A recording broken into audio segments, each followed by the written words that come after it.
এক মাস তো হয়ে গেল, আজকে 9 তারিখ। এক মাস একদিন, 31শে মাস গেছে।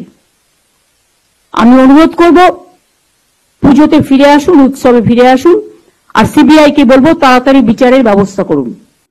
এবার অভয়ার মৃত্যুকে ভুলে যাওয়ার সময়সীমাও তিনি বেঁধে দিলেন যে এইরকম একটি প্রাতিষ্ঠানিক ধর্ষণ হলে 1 মাস 1 দিন পর উৎসব করতে হয়, এবং সেই জন্য তার সিন্ডিকেট বাহিনী গণেশ পুজোতে পাগলু ড্যান্স করতে শুরু করেছে।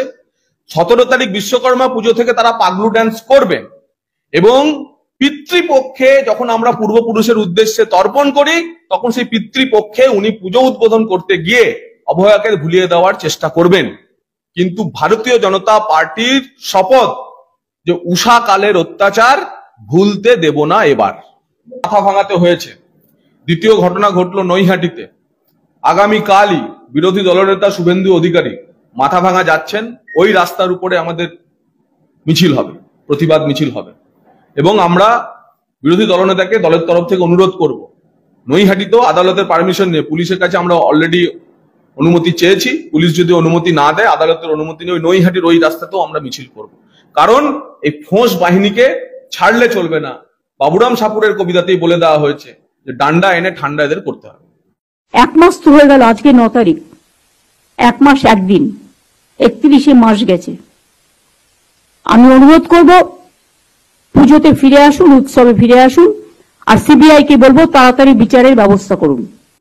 এবার অভয়ার মৃত্যুকে ভুলে যাওয়ার সময়সীমাও তিনি বেঁধে দিলেন যে এইরকম একটি প্রাতিষ্ঠানিক ধর্ষণ হলে 1 মাস 1 দিন পর উৎসব করতে হয়, এবং সেই জন্য তার সিন্ডিকেট বাহিনী গণেশ পুজোতে পাগলু ড্যান্স করতে শুরু করেছে। 17 তারিখ বিশ্বকর্মা পুজো থেকে তারা পাগলু ড্যান্স করবেন, এবং পিতৃপক্ষে যখন আমরা পূর্বপুরুষের উদ্দেশ্যে তর্পণ করি তখন সেই পিতৃপক্ষে উনি পুজো উদ্বোধন করতে গিয়ে অভয়াকে ভুলিয়ে দেওয়ার চেষ্টা করবেন। কিন্তু ভারতীয় জনতা পার্টির শপথ যে উষা কালের অত্যাচার ভুলতে দেব না। এবার মাথা ভাঙাতে হয়েছে। দ্বিতীয় ঘটনা ঘটলো নৈহাটিতে। আগামীকালই বিরোধী দলনেতা শুভেন্দু অধিকারী মাথা ভাঙা যাচ্ছেন। ওই রাস্তার উপরে আমাদের মিছিল হবে, প্রতিবাদ মিছিল হবে, এবং আমরা বিরোধী দলনেতাকে দলের তরফ থেকে অনুরোধ করব, নৈহাটিতেও আদালতের পারমিশন নিয়ে, পুলিশের কাছে আমরা অলরেডি অনুমতি চেয়েছি, পুলিশ যদি অনুমতি না দেয় আদালতের অনুমতি নিয়ে ওই নৈহাটির ওই রাস্তাতেও আমরা মিছিল করব। কারণ এই ফোঁস বাহিনীকে ছাড়লে চলবে না। বাবুরাম সাপুরের কবিতাতেই বলে দেওয়া হয়েছে যে ডান্ডা এনে ঠান্ডা এদের করতে হবে।